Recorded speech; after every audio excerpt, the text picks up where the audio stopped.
안타깝게도 7명이 숨지고 12명이 다친 경기 부천 호텔 화재 수사에 경찰이 속도를 내고 있습니다.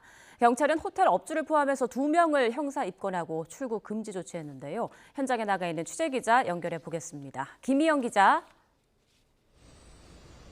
네, 경기 부천시 중동 화재 현장입니다. 네, 불이 나고 벌써 5일째인데요. 호텔 앞 상황 어떻습니까? 네, 경찰이 지키고 있는 호텔 입구는 이미 여전히 겹겹이 통제선이 쳐진 상태입니다. 입구 구석에는 희생자들을 기리는 국화 몇 송이까지 놓여 있습니다. 인근을 지나던 시민들은 호텔 앞에서 종종 걸음을 멈추고 애도했습니다.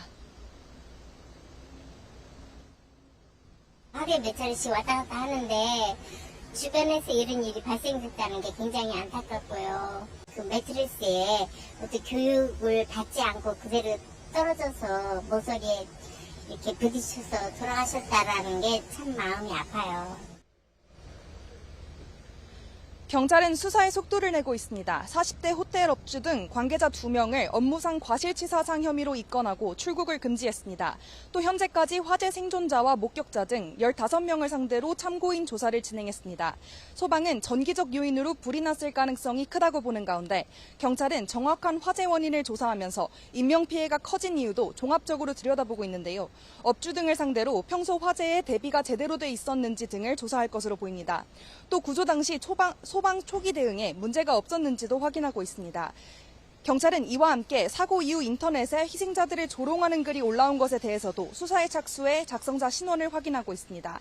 앞서 지난 22일 저녁 7시 40분쯤 경기 부천에 있는 9층짜리 호텔 8층에서 불이 나 7명이 숨지고 12명이 다쳤습니다. 모든 객실에 스프링클러가 없는 데다 불이 시작된 810호 객실 문이 열린 상태라 유독가스가 빠르게 확산하면서 피해가 컸는데요. 투숙객이 소방당국이 설치한 에어매트로 뛰어내렸다가 숨지면서 논란이 됐습니다.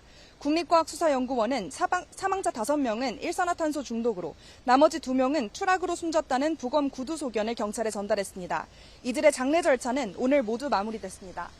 지금까지 경기 부천시 중동 화재 현장에서 YTN 김희영입니다.